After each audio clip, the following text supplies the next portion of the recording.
This is your place for Film Chica, talking about films and making. Welcome to the Thomashan Film Society's podcast series, Filmicast. Good day, Filmily. I am Zins Dominguez, the Chinito TFS actor. And I am Leandro Maranan, the sobrang Latinang actor from the Talents Department. And we are your kachika for the first episode of Filmicast.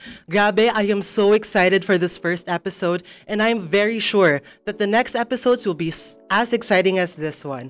Ikaw ba, Zinj? How excited are you for this first episode? Siyempre, dahil ikaw sobrang Latina ka, ako naman sobrang excited naman ako dito sa episode natin na to. Kasi siyempre, first episode nga to ng TFS, so yun. And then, meron na tayong mga space para masabi natin yung mga thoughts natin about films and making. And of course, sa passion din natin. That is very true. Finally, we have a space to talk about our current faves, whether you're a movie buff, an aspiring filmmaker, or just someone who loves a good story. This podcast is definitely to vibe in. Kaya naman, wag na natin pahintayin ng ating Filmily and let's roll on our film chika. As we all know, TFS is already in its 11th year. And we can say na a lot has changed since then. Ikaw ba, Leo, ano ba yung mga things na memorable sa'yo dito sa TFS?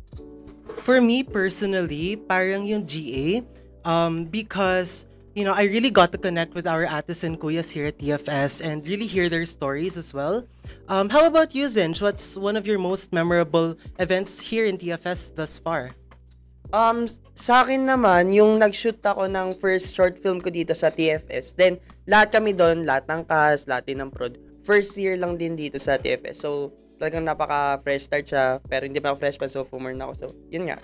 Anyways, joining us for our first episode are former members of TFS who just graduated last year. Diba?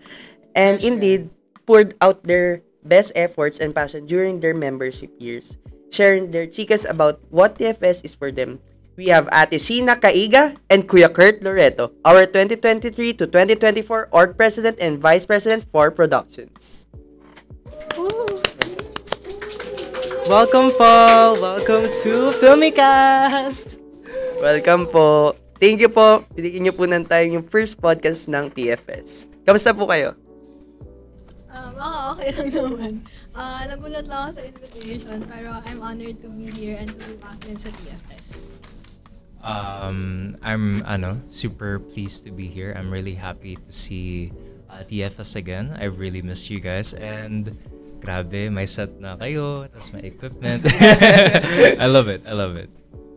So, it really feels good to still connect with your university friends and even after graduation. And speaking of graduation, it's been almost a year since you've graduated. Kamusta naman po? Is the film passion still in you, or are you doing or pursuing different path na?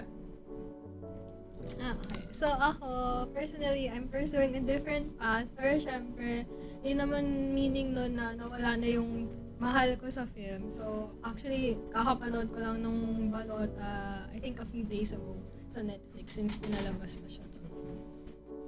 Ako naman, medyo related pa rin siya sa film in the way na production pa rin siya. So, I still get to shoot, direct, and edit. So, in a way, I'm not quite there yet. Wala pa ako sa film industry, pero I'm still like developing my skills, and ayun, parang ang dami kong natutunan, and I'm really happy to be able to apply that eventually in the future. Yeah. It's really nice that you still have this passion for film even after leaving TFS. Now I'm, really thrilled to know what you will share with us today, your experiences and your memories here with us at TFS. And I'm sure pati yung ating mga listeners. Kaya naman, let's roll on with our first episode, where we talk about what is TFS, what is it all about, and their story of TFS through the years. This is episode 1 TFS Through the Lens. Again, welcome Kuya Kurt and Ate Sheena to Filmicast, TFS's podcast series. To start off, we want to know, if your life was a movie, what is the genre?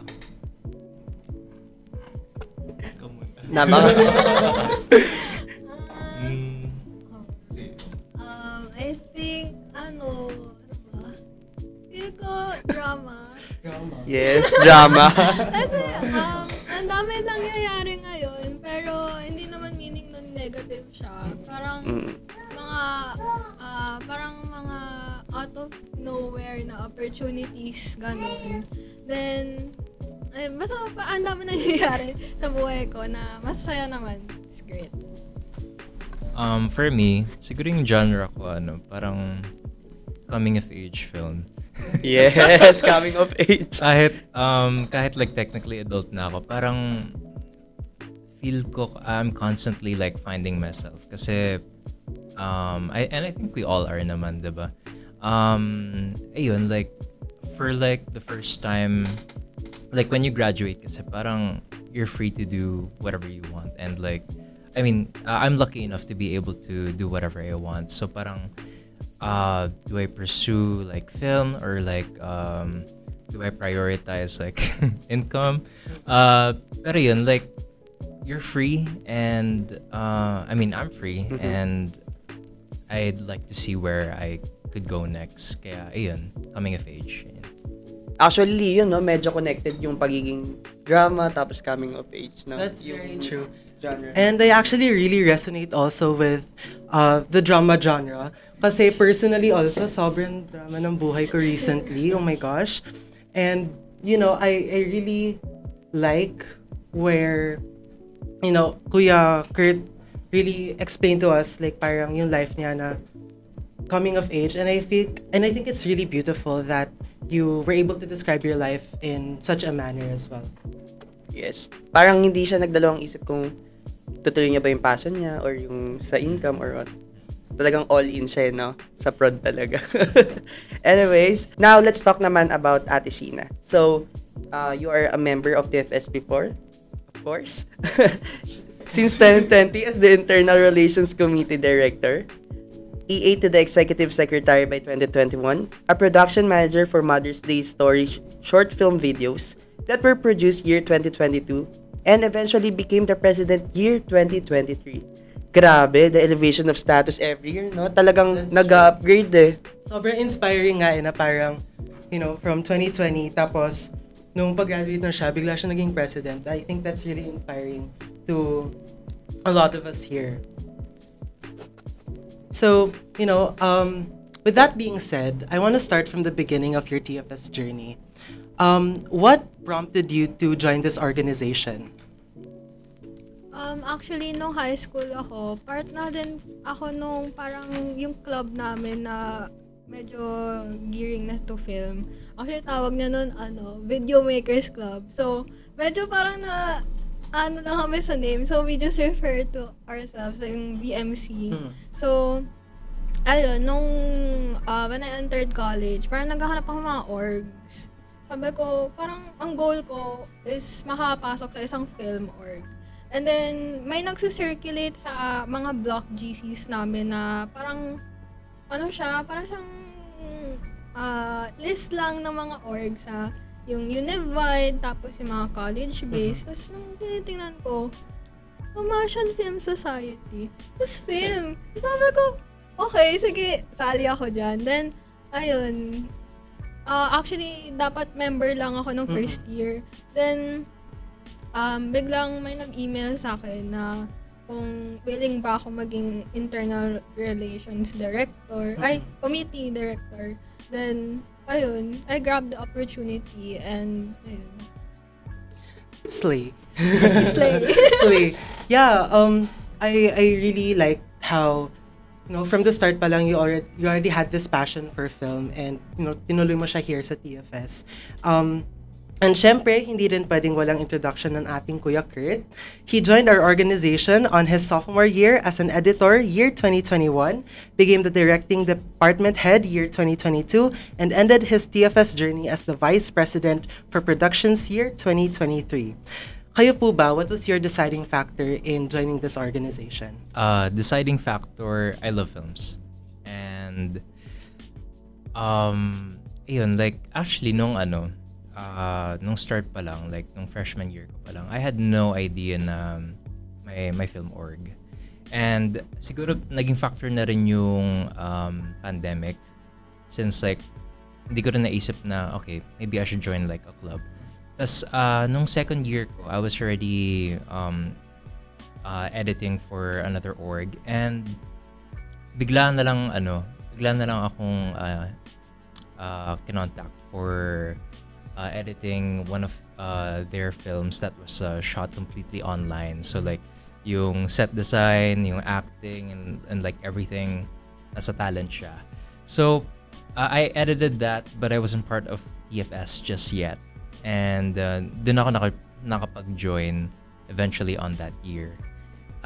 So my factor for joining really talaga was that I love films and I love making films, and feel ko I was really lucky to find TFS at that time. So talagang nasa puso ni Kuya Kurt yung production talaga and filmmaking. So we really have that passion in film, no? Maybe it be sa filmmaking mismo or just with the films itself. Diba? Now I am curious. What is it like being part of this organization? Especially na both of you seem to have different roles. Yung work mo ate is more on admin. And yung kay Kuya Kurt, more on productions naman. So, based sa mga positions na yun, magkaiba yun, no? So, kamusta po yung naging experience niya doon? Yan, tuturuan na sila. So for the production side, grabe. Sobrang saya, honestly. It's probably it's probably my biggest highlight sa college life ko. Yung productions with TFS and like everyone here. Sobrang saya because during that time we were still like parang nangangapa pa kami. Tapos like lagi kami nagsushoot kala Anlois at that time, and yeah, we were just making do with what we had, parang being resourceful and everything. Pero the highlight for me is definitely the people, and like everyone was willing to shoot, and they were having fun, and they were putting in like a lot of time and sweat, and wala naman tears, pero ayun, yeah, I loved it. I enjoyed it so much, and it's one of the things na gusto kong balikan whenever I would have the chance, like to watch her old stuff. Ako, ayun, since mostly admin yung mga naging positions ko, kasi may like gusto ko sa admin din kasi gusto ko talaga ng yung sa Excel, yung nagka-categorize yung mga nagle-labels. Bet niyo yung mag-organize, di ba? Enjoy ko talaga yun. So sabi ko, sige, mag-admin tayo. Tapos yung, ayun nga, nung first year yung sa position kong yun, naalala ko pa nga yung mga pinapagawa sa akin noon, yung mga inaayos yung parang yung roster ng mga members, yung tapos yung ino-organize siya, yung mga contact details. Tapos yun, na-enjoy ko yun, natutuwa ako doon. Parang din siya, parang stress reliever ko siya sa ACADS. Ganon. Then, ayun, kaya pinagpatuloy ko na siya until 4th year. And sa mga yun, ang dami ko rin nakilala. So, kaya din sabi ni Kurt, yung highlight talaga is to people. You meet, I met so many people, like, kung sang-sang college, yung mga courses, yun. Then, ayun, nakaka-enjoy talaga. Kaya, yeah, go admin.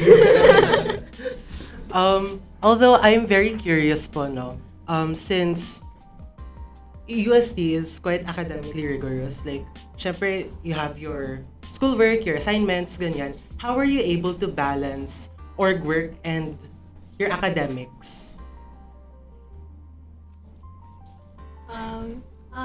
Pag-balance, super hirap niya talaga. Hindi ko na siyang i-filter. Super hirap niya i-balance since, ayun, sa course ko, it really needs, like, madami talang readings binibigay sa amin, then laging may recitations, then, ayun pa, may org works pa. So, siguro, ang pinaka-ano lang kasi, kahit common siyang sinasabi, yung time management talaga. So, yung sa Google Calendar ko, parang yung kada kibo ko sa araw, nakaplano yun. Lahat. Parang, meron nga wake up, gano'n. Tapos, parang prepare. So, yun yung kakain ako ng breakfast, yung, tawag dito, maliligo ako, mga gano'n. Tapos, nakaplot na yung susunod kong gagawin. Napaka-organized. Talaga, ma-organize talaga. Time management talaga no? Tapos, yung mga kunwari, yung pag check ng papers dun sa mga pinapasang projects, mga ganun. So, ayun, time management talaga. Kahit ang cheesy ng answer. Time management talaga as in. So, ayun. So yung tanong is balancing ACADS and basically yun yung sagot ko. Because for me naman, feel ko there wasn't much wala gaanong time na kailangan kong pumili like between ACADS and TFS. Pero there were a few times siguro na maalala ko na parang may ongoing work pa tayo dito sa TFS. Tapos may kasabay ako siguro mga midterms or like finals. And parang inuuna ko yung TFS. Pero I'm not saying you should follow follow my lead or anything. Pero ganun ko siya kamahal. Ganun ko kamahal yung TFS noon. Like inuuna ko talaga yung mga edits and like ano pa ba yun? Basta like grabe yung hatak ng TFS sa akin dati. Na hindi ko naman pinapabayaan yung ACADS ko, pero ayun, like mas naging higher priority siya sa akin instead of like my ACADS. So, yeah. So, sa experiences and skills niyo naman dito sa TFS, paano niya like na-improve yun sa profession niyo ngayon? So mag-organize. Ano ba? Kahit hindi na sa production, talagang nakatulong pa rin dun sa everyday work ni Ate Sheena eh. Oo. So, sa work ko kasi, madami mga urgent. So, since madami din ako mga hawak sa trabaho ko, ayun talaga, parang na-plot ko talaga. Meron dun sa, sa Outlook ko, meron kasing notes dun. Tapos, mga nakalagay dun kung ano nagawa ko for the day, for the time charges, mga ganun sa timesheet namin. Tapos, pending tasks. Tapos, urgent. Ganon. Tapos, yun yung pa-prioritize ko yun. So, ayun. Yun, nadala ko talaga yung mga pinaggagawa ko sa work. Ayun. So, ayun, naging helpful siya para sa akin. So, since production din yung ginagawa ko sa work ko, super relevant actually, and tingin ko super laki din ang help niya kasi marami akong natutunan dito sa TFS. So like from like shooting, pati yung edit, like madali na siya. Tapos yung sa directing din, like I get to direct like talents and stuff. So parang naging madali lang yung transition from TFS like org work hanggang sa actual work talaga. Yeah. Okay. So si Ate Sheena, kanina mo pa sinasabi yung organization mo. So for a question for both of you also, what other skills do you think has really helped you to become successful in your terms? Syempre si Ate Sheena, she was president, tapos vice president. So, ayun, like what are the skills and attitudes that you had in order to ensure na successful yung run ninyo? Sorry, run namin as in Here in TFS. dito sa TFS. Oh, what skills na kailangan natin? Okay. So, during my time sa TFS, feel ko isa ron sa values or skills na kailangan. Technically not skill, pero patience. Kasi for like whatever work din na mapuntahan mo, you're not gonna be meeting people who are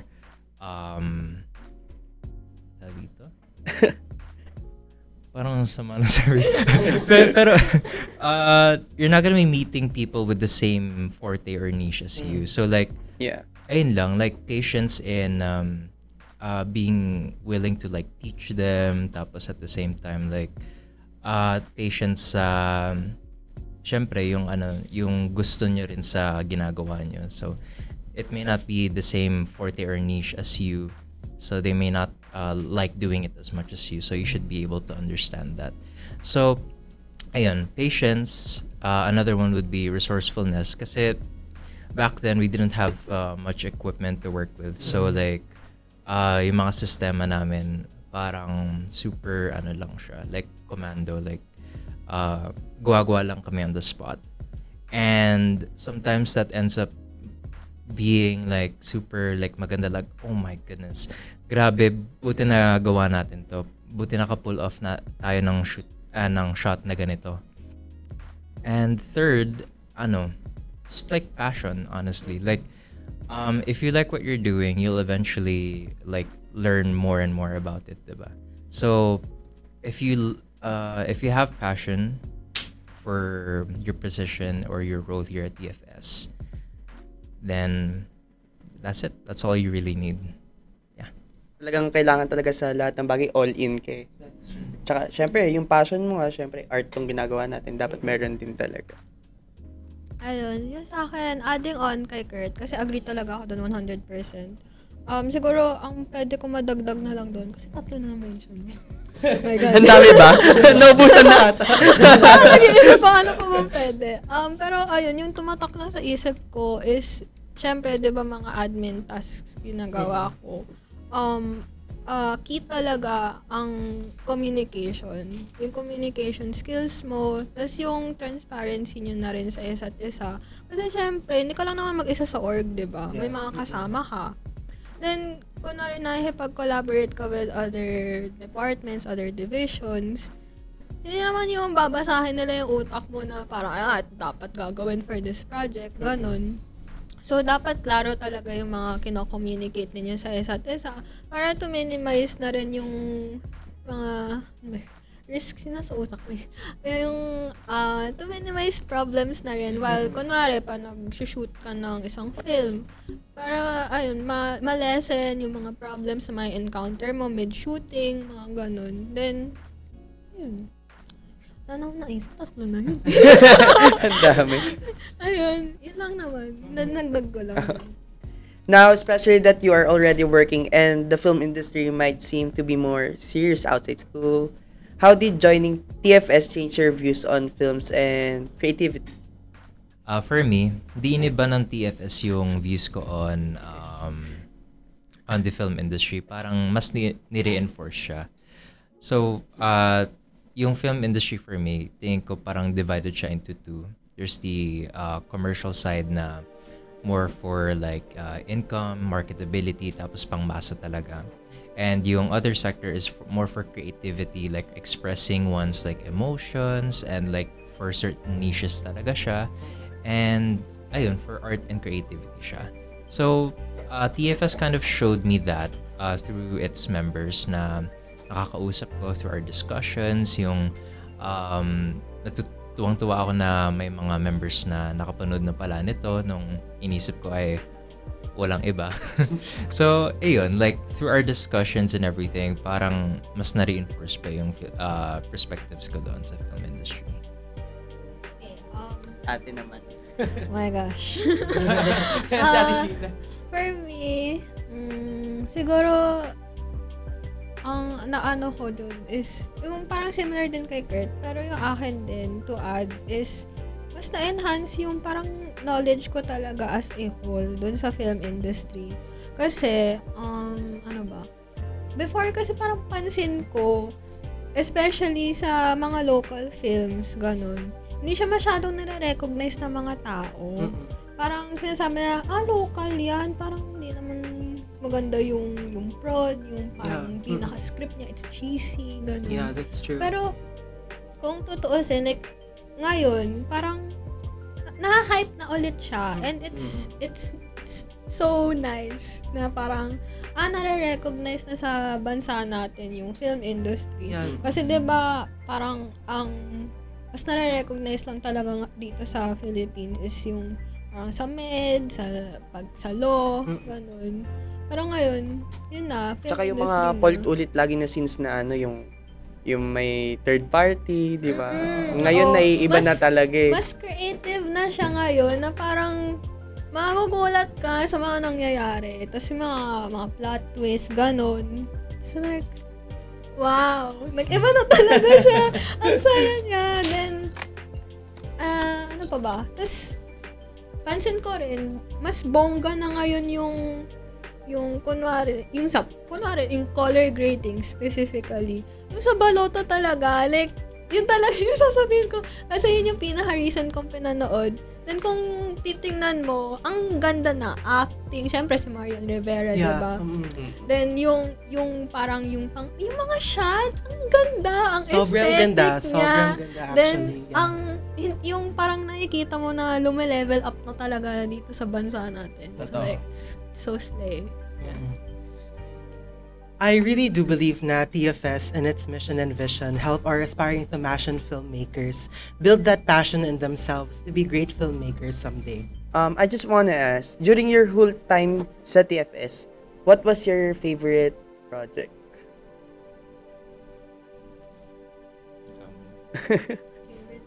Favorite project? Favorite project? Siguro, yung na-mention kanina sa intro, yung, yung naging prod manager ako, which is yung Mother's Day special. Dalawa siya. Then, medyo nagulat ako kasi naalala ko nun is may Google Forms sila na binigay sa lahat ng tao. Tapos kung ano yung mga gusto mong, yung mga skills mo, ganun. Tapos bigla sila nag-email sa akin na we would like you to be the production manager dun sa Mother's Day special. Sabi ko, oh my God! Ang galing! Tapos sabi ko, sige. Tapos, ang dami ko natutunan dun. Tapos, naalala ko pa nga, I forgot her name, pero yung... Yan na, nakakalimutan Sorry. na. Tumatanda na ako. Pero yung naalala ko lang is nag one-on-one pa kami noon na tinuturuan niya ako like what the role entails like as a prod manager. Then, natandaan ko pa yung nagda-dry run kami. Lahat to online, 'di ba? Kasi pandemic. So nasa Zoom lang kami no na tinitingnan namin si Achi yung wardrobe niya, kung ano yung emotions niya. Like, nakatitig lang kami sa kanya kasi naka-Zoom lang kami lahat. So, Virtual talaga no? Virtual talaga siya. So, yun yung pinaka-favorite and actually most memorable na rin. Na kasi, syempre, yun nga, given the restrictions, nairaos pa rin namin siya. And super ganda ng naging outcome niya. It's very, parang memorable. Ayun. Pwede bang dalawa? Kasi nahihirapan ako. Yeah, sure. Okay. So, Kahit 12. Joke lang. okay, so yung top 2 ko, Love in You, yung February special namin last year. So super lang siya, like one day shoot ba yun? One day shoot? 2-day shoot. Nagtanong muna sa prod. Nakakalimutan niya na din. Sorry. Pero 2-day shoot siya and like, ayun, super guerrilla, super commando lang kami noon kasi we were just making use of what we had. Tas yung may problema din kami noon sa time since dito. Yung isa naming talent, she had to go to class like that same morning na rin. So yung ginawa namin is shoot muna namin yung third act nung short film. And ayun, like ang hirap nun kasi ayun, like first time mag-meet ng team, tapos like wala pa kayong like team building or like hindi pa kayo nagbe-build ng synergy. So like ang hirap nun. Pero nagawa namin like with that one whole day, tapos yung parang short few hours on the second day, nagawa pa rin namin siya. And then, grabe. Top 1 is definitely Mafia for me. Grabe. Yeah, Mafia. So we shot that in dun sa ano namin sa kondo ko sa Malate. And grabe, it's probably one of the most memorable production memories I have. Like, tingin ko di ko yung makakalimutan ever. Kasi like iniisip like every week kami nag-shoot, and like minsan in a week we'd have like siguro 2 or more days na like dire-diretso. But it ayun, may 4 days nga pala kami. Oo. 4 days, no? Ang haba, no? So Buti wala namang na FA, no? wala naman. Oo nga, actually, like miraculously wala namang nagka-problema sa ACADS or anything. Dito. Grabe. Wait lang. Ano pa sasabihin ko? Yeah, super ang saya niya, sobra. Like, sure, mararamdaman mo yung pagod kasi syempre like ilang oras din kayo nag-shoot and like everything, and may time pa na nawalan ng power. So, kailangan generator eh. No? So, ayun, like kahit mahirap siya, kahit like pagod na kayo, when you guys are having fun and you're enjoying it and you have passion for what you're doing, grabe talaga. Doon ko na nakita and na-experience yung ganun, yung passion talaga. So yun, that's my top. Very inspiring and wise words. Pero, good thing na may naaalala pa kayo. Because, i-check natin kung ano pa ang ibang naaalala ninyo. What a challenge. I'm sure hopefully they still remember their past works dahil our next ganap is about guessing that TFS film. Oh, recall na. Ate, kuya, recall na tayo. Diyos ko po, okay. Since you've joined TFS in 2021, para fair kay Kuya Kurt, there had been a number of micro-shorts posted, may it be for monthly celebrations, major productions, or just for a simple posting. So, choosing them randomly, we will be reading synopsis of the shorts, and you will be guessing what is the title of the film. We will be giving clues, but there will be no choices. Just a challenging way to look back on our memory lane. And since TFS is in its 11th year, we will be giving you 11 seconds to think, and on our go, sabay po kayong sasagot. Ready? Sabay daw. Sasagot. Alright. So, for our first synopsis, it is a 3-part series that circulates around the topic of love during our youth and in the digital age. Clue, DOP si Kuya Kurt. Okay. DOP ka. Wait, pakiulit. It's a 3-part series that circulates around the topic of love during our youth and in the digital age. Hala. DOP ka nito. 11, 10, 9, Nandun si Bryce. 7, 6, You might 5, Wait. 4, 3, 2, 1. Okay, ready? So sorry. Okay, wait lang. Sige. Bigyan natin another 5 seconds, guys. Hindi ko talaga maalala. Guess lang. Guess lang, sige. May guess ka. Ano yung title? Mahaba to eh. Wait. Sige, guess tayo. Mahaba ba? Clue ba? Another clue. Andun si Bryce. Ah. W. Sige. W. Sige. Ako na lang. Okay. Within and without. Ayun! Yes, Tama ba? Sure? Wala. Nagsa-second May thought. katugtog pa ba? Are you sure it's within and without? Oo. Sure. May isa pa Sig- ata. Hindi ba? Wala na. DOP ka. Give na ba natin? Feel ko i-give ko. Give na natin. Give na Sige. natin. Sige. Alright, so your answer is close. It's Ako within kukulang. it's within or without. Oh. Or pala kasi. Okay. This series premiered on May I 2, see. 2023 on TFS on TFS's official YouTube account, and it's still posted. So if you want to watch the series that talks about love and online dating, it's still up. Okay, for our next synopsis.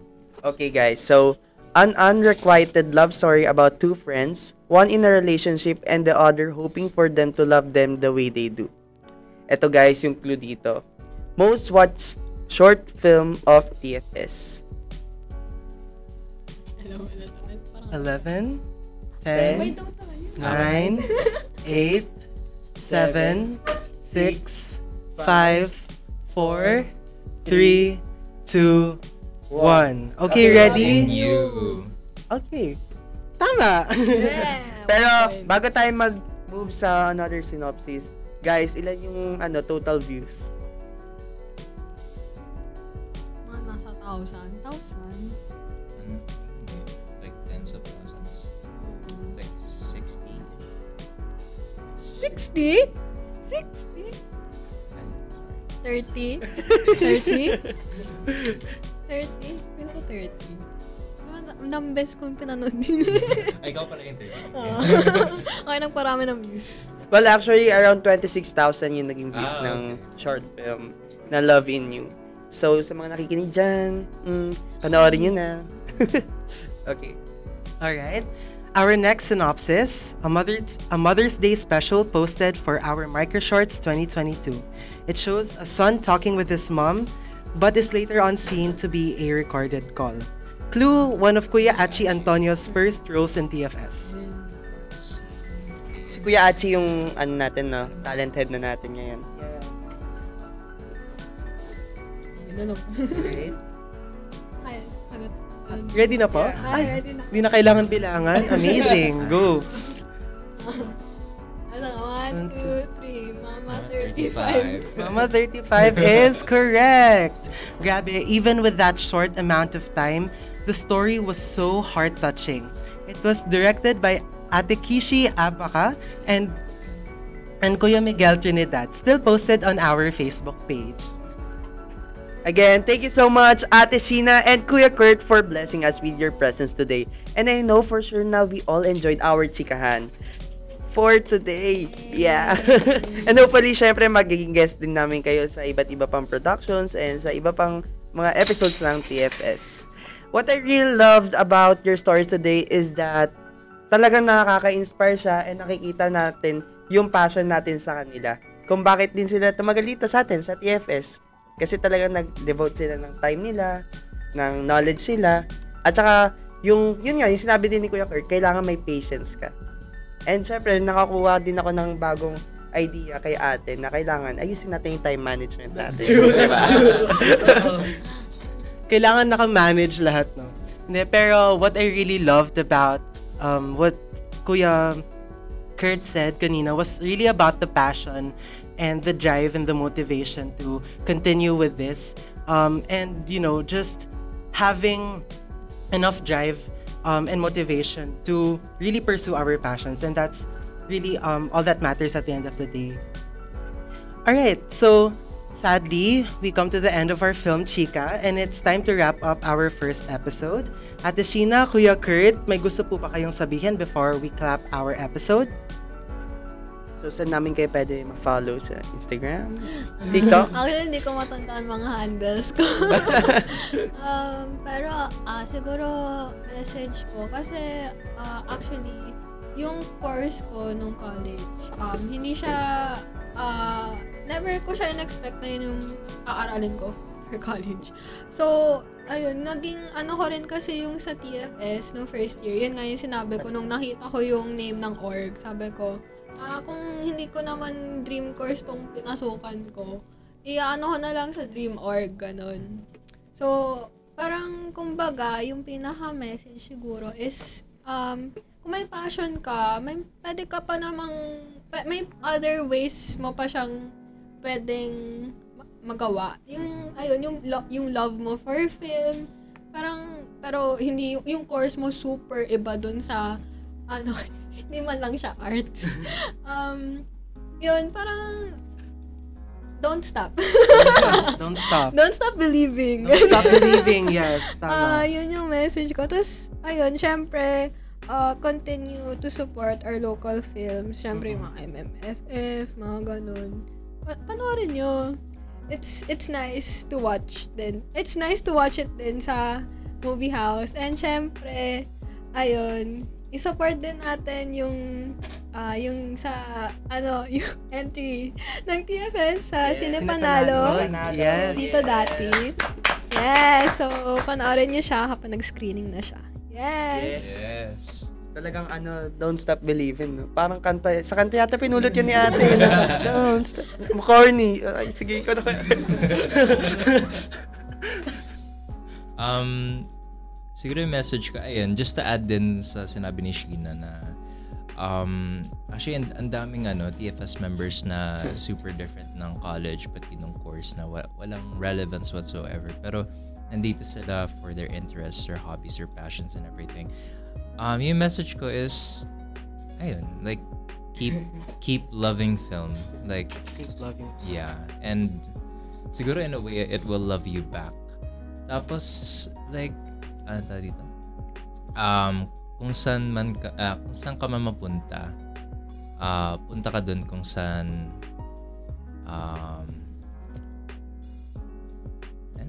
wherever you end up, try to follow your heart. Also, ayun, support din po natin ng TFS sa kanilang entry for Cinepanalo dito, dati. Diba? Yes, So, promotions. and yeah, keep enjoying, keep doing what you love. First time ko kayo ma-meet actually. And bago lang ba kayo? Yes, new members po kami dalawa. Okay, and I hope you guys like continue until your 4th year. Yes. And yeah, Pwede ba diba? hanggang masteran? Pwede ba? Actually, pwede ba? Ay, hindi na rin. Oh. Baguhin natin yung bylaws. Ganun talaga. Alright, but we here at TFS wish nothing but success for your path in the future. And we hope to hear from you very, very soon. Alright, that's it. Bye po. Bye. Thank you Thank po. you. Thank you so much. And that's a wrap on the first episode of Filmicast. A huge thank you to our guests, Ate Sheena Caiga and Kuya Kurt Loreto, for sharing their insights and experiences with us. It is always inspiring to hear stories from people who live and breathe cinema. And I'm sure it's also exciting to hear more. Kaya naman, for updates about our next episodes, you may check them on our social media sites. The Mashin Film Society on Facebook and at UST-TFS on IG and TikTok. We hope you enjoyed our chika for today and we'll see you on our next episode with your new kachikahans. And of course, they'll be joined by guests who will talk about how filmmakers bring passion, heartbreak, and happily ever after to life. What an exciting topic, diba, Zinj? Indeed, Leo. Kaya naman, to wrap our episode 1, I am Zinj Dominguez, the Chinito TFS talent. And I am Leandro Maranan, the sobrang Latina, sobrang manyeka at sobrang gorgeous na actor from the Talents Department. Your kachikahan for today. Keep watching, keep listening, keep creating, and keep your love for film alive. This is your place for Film Chica, talking all around films and making.